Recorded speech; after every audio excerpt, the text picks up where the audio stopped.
Hello everyone, this is Swati and I welcome you all the viewers and my dear subscribers. So this is the Viswa Gallery channel. Today we are going to discuss about the art education. बहुत दिनों के बाद मैंने सोचा और try किया, काफ़ी ज़्यादा डिले हो गया वीडियोस आने के लिए। तो आर्ट एजुकेशन से ऊपर हम वर्क कर रहे थे, अभी हम इसके ऊपर और वर्क करेंगे। तो आज की वीडियो बहुत ज़्यादा इम्पोर्टेंट होने वाली है, कोई भी इसको मिस ना करें, इसको लास्ट तक ज़रूर देखें, क्योंकि यहाँ पे आज आपको एक ही वीडियो के अंदर आपको आई ट्रेनिंग एक्सरसाइज बिल्कुल कंप्लीटली करवाई जाएगी और पूरे चैप्टर्स को आपके सामने रखा जाएगा। कितनी यहाँ पे एक्सरसाइजेस होती हैं, क्या क्या होती हैं, किस तरीके से करनी है, तब जाके हम अपने नेक्स्ट चैप्टर के ऊपर जा सकते हैं। तो फिलहाल के लिए आज हम डिस्कस करने वाले हैं इसको, और इसको स्किप ना करें, इसको लास्ट तक ज़रूर देखें, बने रहें इस वीडियो के साथ। सो जल्दी से जितने भी बिगिनर्स हैं जिनको आई ट्रेनिंग एक्सरसाइज का अभी तक पता ही नहीं है कि आई ट्रेनिंग एक्सरसाइज होती क्या है, तो जल्दी से इस वीडियो के ऊपर क्लिक करें और इसको एंड तक ज़रूर देखें। अब जैसे भी मैं जिन जिन पॉइंट्स के ऊपर आपको बताती चलूँगी, आप उन पॉइंट्स को नोट करिएगा। तो सबसे पहले मैं रिकैप्चुलेट कर देती हूँ जो आज तक अभी तक हमने अपनी वीडियोस के अंदर समझा है। तो सबसे पहले जो हमारा जो टॉपिक था, मैंने आपके सामने बात की थी कि सबसे पहले हमने सिंप्लीफाई किया है। सिंप्लीफाई करने के बाद हमने 3D से 2D के अंदर कन्वर्ट किया है। देन हमने शेप्स के ऊपर वर्क किया है। ये सारी चीज़ें आपको समझ आ चुकी हैं, आई होप सो। अब हम नेक्स्ट जो हमारी जो एक चैप्टर वाइज जो एक पूरी कंप्लीट थॉरली आप उसके ऊपर स्टडी करते हैं, उसको आज एक ही वीडियो के अंदर कवर करने वाली हूँ। इसी के लिए मैं बार बार बोल रही हूँ कि इस वीडियो को लास्ट तक ज़रूर देखें। यहाँ पे आप देखेंगे कि सिंप्लीफिकेशन से 3D से 2D कन्वर्ट होना, उसके बाद हमने शेप्स को ऑब्जर्व करना, शेप्स के ऊपर वर्क करने के बाद अब बारी आती है आई ट्रेनिंग एक्सरसाइज की। एक सब एक्सरसाइजेज है, ओके, छोटी छोटी एक्सरसाइजेज के अंदर डिवाइड किया गया। आपने अपने साथ अपना पेपर, पेन, पेंसिल रख लीजिए, नोट डाउन कीजिए, और जो भी चीज़ें मैं आपको साथ साथ में बताती चलूँगी उनको लिखते चलिएगा। मैं आपको साथ में बता रही हूँ और उनको एक्सप्लेन भी करूँगी किस तरीके से उनको आगे किया जाता है। So now we are going to discuss about the eye training exercise part A. Part A के अंदर हम आई ट्रेनिंग एक्सरसाइज का डिस्कस करेंगे। आई ट्रेनिंग एक्सरसाइज में पार्ट ए के अंदर कौन कौन सी चीज़ें आएंगी। सबसे पहले आता है सेंटर पॉइंट ऑफ लाइंस। आपको लाइंस का सेंटर पॉइंट गेस करना है, देन चेक करना है। देन आ जाता है आपका सेंटर पॉइंट ऑफ स्क्वायर और रेक्टेंगल। इसके बारे में डिटेल में डिस्कस करूँगी, फिलहाल के लिए आप इसको नोट डाउन कर लीजिए। देन आपके पास आ जाती है next one is your positioning exercise. Positioning exercise के बाद आपका पार्ट बी आ जाता है। तो सबसे पहले पार्ट ए की बात कर लेते हैं हम। तो सेंटर पॉइंट्स ऑफ लाइंस, आपको लाइंस लेनी है, उनका सेंटर पॉइंट खुद निकालने की कोशिश करनी है। मान लीजिए आपने ये लाइन ले ली, अब आपने गैस करना है कि इसका सेंटर पॉइंट कहाँ आ सकता है। बिना स्केल, बिना डिवाइडर की हेल्प से गैस करना है कि यहाँ पे है। देन आपको चेक करना है, डिवाइडर की हेल्प से कर लीजिए, आपको चेक करना है कि सेंटर पॉइंट यहीं पे आएगा। अगर ये ठीक है इट मीन्स आपका सही है। और उसके बाद आपने स्टार्ट करना है नेक्स्ट। जब आपकी ये क्लियर हो जाएगी सेंटर पॉइंट ऑफ लाइंस, तब आपने स्विच करना है next centre point of squares and rectangle. यहाँ पे भी सेम ऐसा ही होगा। आपने पहले स्क्वायर बना लिया है, मान लो या रेक्टेंगल है, तो गैस करना है कि सोचना है काफ़ी देर आपने कि इसका सेंटर पॉइंट कहाँ आ सकता है। मुझे लग रहा है इसका सेंटर पॉइंट यहाँ आ सकता है, तो जैसे मैंने यहाँ पे पॉइंट लगा लिया, चेक करने के लिए मैं फिर यहाँ पे स्केल की हेल्प से क्या कर लूँगी, इसको ऐसे काट लूँगी। अभी मेरे पास स्केल नहीं, मैं आपको जिस बता रही हूँ, आपने वैसे ही करना है जैसे बता रही हूँ मैं। स्केल लेना है, उसको क्रॉस करना है, देन चेक करना है। ये आपका चेक करने का मेथड है। तो पहले गैस किया आपने, चेक किया, अगर आपका सही आया इट मीन्स वो सही है, गलत आया तो उसको फिर से सही करने की कोशिश करनी है, रेक्टिफाई करने की कोशिश करनी है कि कितने दूर आ रहा है। Okay, next one is our positioning exercise. Positioning exercise में आपको क्या करना है कि आपको पोजीशन देखनी है। किसकी पोजीशन देखनी है आपको, यहाँ पे इस डॉट की, इस पॉइंट की पोजीशन देखनी है। देखिए जैसे मैंने पहले ये कर्व ले लिया, मान लीजिए मैंने अपनी समझ से जहाँ मेरा मन कर रहा है, मेरा मन किया, मैंने यहाँ पे डॉट लगा दिया। अब मैं इसकी पोजीशन को तो मैंने लगा दिया है। अब मैं ट्रेस पेपर की हेल्प लूँगी, ट्रेस पेपर लूँगी, इसके ऊपर मैंने मान लो ये ट्रेस पेपर रख दिया है और मैंने सिंपली इस चीज़ को ड्रॉ किया, डॉट को ड्रॉ नहीं किया है। डॉट को ड्रॉ करना ही नहीं है आपको ट्रेस पेपर के ऊपर।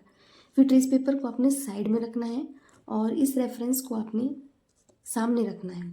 फिर देखना है, गैस करना है कि कितना दूर आ रहा है, वहाँ पे भी पॉइंट लगाने की कोशिश करनी है कि अच्छा यहाँ पे आ रहा है।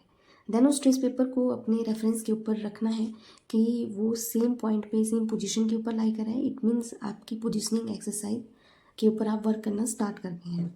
ऐसा आपने तब तक करना है जब तक आपके सेंटर पॉइंट्स, आपने 10 का टेस्ट लेना है। यानी अगर आप सेंटर पॉइंट ऑफ लाइंस करें तो आपने 10 लाइंस करनी है डेली और उनके ऊपर देखना है कि कितनी लाइंस के सेंटर पॉइंट आपके एग्जैक्ट सही निकल रहे हैं, तो उनको टिक करना है और ख़ुद को नंबर देने हैं कि 10 में से 5 ठीक हुई, 5 में से 10 में से और 6 ठीक हुई। जब आपकी 10 में से 8 या 9 पे आ जाएगा तब आप नेक्स्ट अपनी अगली जो भी आपका पार्ट ए के अंदर जो नेक्स्ट एक्सरसाइज है उसके ऊपर स्विच करेंगे। स्क्वेयर्स एंड रेक्टेंगल के अंदर भी यही होगा। जब तक आपकी 10 में से 8 या 9 पे अगर आपका नहीं आ रहा है तब तक आपने एक ही एक्सरसाइज को रिपीटेड वे में करना है। ओके, नेक्स्ट इस पोजिशनिंग एक्सरसाइज को भी आपने उसी तरीके से फॉलो करना है। हो सकता है 5-10 दिन में आपका 5-10 दिन भी एक एक्सरसाइज ले सकते हैं। आपने ये नहीं करना है कि 1 दिन 2 दिन किया तो हो गया। कईयों को एक एक्सरसाइज करने में 10-15 दिन भी लग जाते हैं, बट इससे परफेक्शन आती है। अभी हाल फिलहाल के लिए इस वीडियो के अंदर मैंने पार्ट ए को ही डिस्कस किया है आज कि सेंटर पॉइंट्स लाइंस को आपने जज करना है, फिर centre point of squares, rectangle, positioning exercise. इससे अब होगा क्या, क्वेश्चन अराइज हो रहा होगा कि इससे होगा क्या। नोट डाउन कर लिया होगा, I hope so. Note down कर लिया है ना सभी ने। तो इसको नोट डाउन करने के बाद मैं आपको बताऊंगी कि इसकी इंपॉर्टेंस कहाँ आएगी। ठीक है, अभी आपको इसके ऊपर वर्क करना है। आई ट्रेनिंग एक्सरसाइज के पार्ट ए के बारे में ही आज डिस्कस करेंगे। Okay, so I hope you all will understand very well. आपने बहुत अच्छे से समझा होगा। मुझे ये लगता है कि जो भी चीज़ें मैं समझाने की कोशिश कर रही हूँ, इन पोजीशनिंग एक्सरसाइज, चाहे आपकी सेंटर पॉइंट्स हों, चाहे आपके स्क्वेयर्स और रेक्टेंगल्स के सेंटर पॉइंट्स हों, तो इन एक्सरसाइजेस को करके क्या फ़ायदा है, ये बहुत से लोगों को क्वेश्चन होगा, बहुत से स्टूडेंट्स का क्वेश्चन होगा। तो आपके नॉलेज के लिए बता देती हूँ, ये एक्सरसाइजेस आपको हेल्प प्रोवाइड करती हैं किसी भी चीज़ का। जब आप सेंटर पॉइंट, अभी आप सिंपली सेंटर पॉइंट एक लाइन का निकाल रहे हैं ना, तो धीरे धीरे जब आप किसी चीज़ को ड्रॉ कर रहे हो, है ना, आपके आंखों के सामने कोई चीज़ आ रही है, उसको ड्रॉ करने की कोशिश कर रहे हो, उसका सेंटर पॉइंट एक हर एक आर्टिस्ट निकालता है, बिकॉज उसको एक कैनवास के ऊपर या अपनी सीट्स के ऊपर उसको लेके आना होता है। तो वो उनका सेंटर पॉइंट निकालेगा, तभी जाके वो उसको अच्छे से ड्रॉ कर पाएगा। सेंटर पॉइंट जब वो निकालता है तो किसी भी चीज़ को ईजिली से वो एनालाइज करके फाइनलाइज करता है। ठीक है, ये बहुत ही ज़्यादा इम्पॉर्टेंट चीज़ें हैं कि कौन चीज़ कितनी बड़ी है, कितनी छोटी है, कहाँ पे लाई कर रही है। अगर ये चीज़ अच्छा, अगर ये कोई पर्सन है, अगर ये इस जगह पे खड़ा है तो मुझे यहाँ पे ही इसको अपने रेफरेंस के ऊपर रखना है और अपने पेपर के ऊपर लेके आना है। मुझे अपने पेपर के बिल्कुल सेंटर में लेके आना है। तो आपको पहले तो उस पर्टिकुलर जो भी आप चीज़ ड्रॉ कर रहे हैं उसकी एक पर्टिकुलर जो साइज़ है ना, और उसका सेंटर पॉइंट अगर जजमेंट अगर आपका ठीक होगा तो आप उसको इजीली बना सकते हैं। वैसे ही जो पोजीशनिंग एक्सरसाइज है, पोजीशनिंग एक्सरसाइज का हेल्प करेगा। अब आपको पता है हर एक चीज़ की पोजीशन होती है, कहाँ पे कौन चीज़ रखनी है। अब भगवान ने आपको बनाया है तो उन्होंने आपकी आंखों की पोजीशन को इक्वल डिस्टेंस पे रखा है। आपका नोज़ कहाँ है। जब एक आर्टिस्ट बनाता है तो वो पता क्या करता है, अगर उसने बनाना है तो जनरली ऐसे बात करें जो ट्रेनिंग वगैरह नहीं लेते हैं या जिन्हें नॉलेज नहीं है, जस्ट हॉबी के लिए बना रहे हैं, अच्छा खासा बना भी लेते हैं। बट आपकी नॉलेज के लिए बता देती हूँ, पोजीशनिंग एक्सरसाइज आपको हेल्प प्रोवाइड करती है। जो चीज़ आप 10 मिनट में लगा कर रहे हो वो चीज़ आप 5 मिनट में कर लोगे।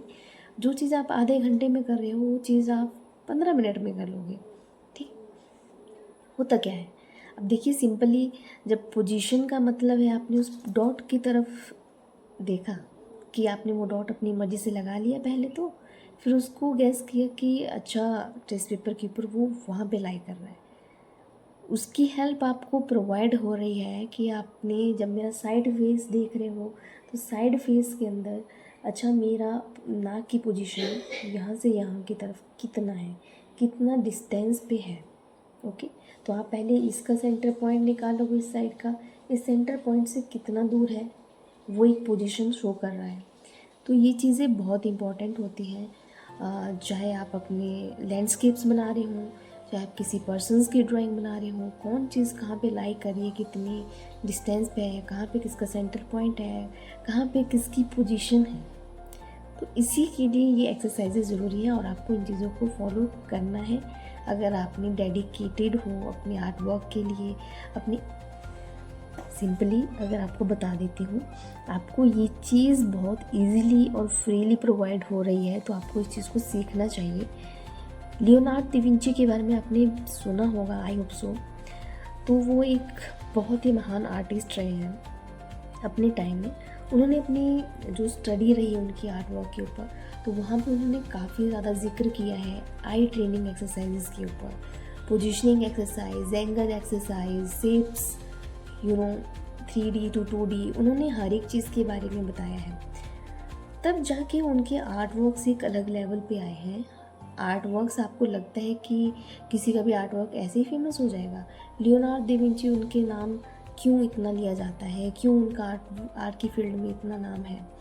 तो उन्होंने जब अपने ऊपर इतना वर्क किया है, अपने आर्ट एजुकेशन के ऊपर इतना वर्क किया है, तभी जाके उन्होंने कुछ डिफरेंट ट्राई किया है, डिफरेंट क्रिएट किया है। कोई कह लेते हैं कि वो तो उनका स्टाइल था। अरे स्टाइल से पहले उन्होंने अपनी आर्ट एजुकेशन को तो स्ट्रॉन्ग किया होगा, अपनी एक्सरसाइजेस को स्ट्रॉन्ग किया होगा। जब उन्होंने उन चीज़ों को स्ट्रॉन्ग किया तब जाके उन्होंने अपना एक वर्ज़न अलग लेके आए, अपना एक न्यू वर्ज़न, जिसको आज बहुत से लोग फॉलो करते हैं, बहुत से लोग देखते हैं। तो आपको इन चीज़ों के ऊपर ध्यान देना है कि आपको चीज़ें सीखनी है, बस सिस्टेमेटिकली सीखनी है। तो I hope you always understand it, और इस चीज़ को फॉलो ज़रूर करें। जो भी चीज़ें मैंने बताई हैं उनको नोट डाउन करें, फॉलो करें, क्रिएट करें, अपनी एक्सरसाइजेस डेली करें। Half an hour, 15 minutes, 1 our is sufficient for it. Daily आप इतना टाइम ही निकाल रहे हो ना, तो आपके लिए बहुत ज़्यादा है। और आपको पता नहीं चलेगा कि धीरे धीरे जैसे चैप्टर्स आगे जाएंगे किस तरीके से आप अपनी ग्रोथ को देखेंगे। ओके, सो ये चीज़ें मैंने भी खुद के अंदर देखी हैं, तो आप भी इस चीज़ को ऑब्ज़र्व करेंगे, फील करेंगे।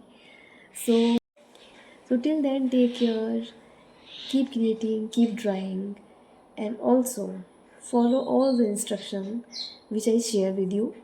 एंड अगर आपको मेरी वीडियो, मेरी इन्फॉर्मेशन आपको अच्छी लग रही हो, इन्फॉर्मेटिव लग रही हो, तो अपने फ्रेंड्स, कलीग्स और अपने सराउंडिंग में इसको शेयर कर सकते हैं। और मेरे चैनल को लाइक, शेयर, सब्सक्राइब करना ना भूलें। Thank you so very much.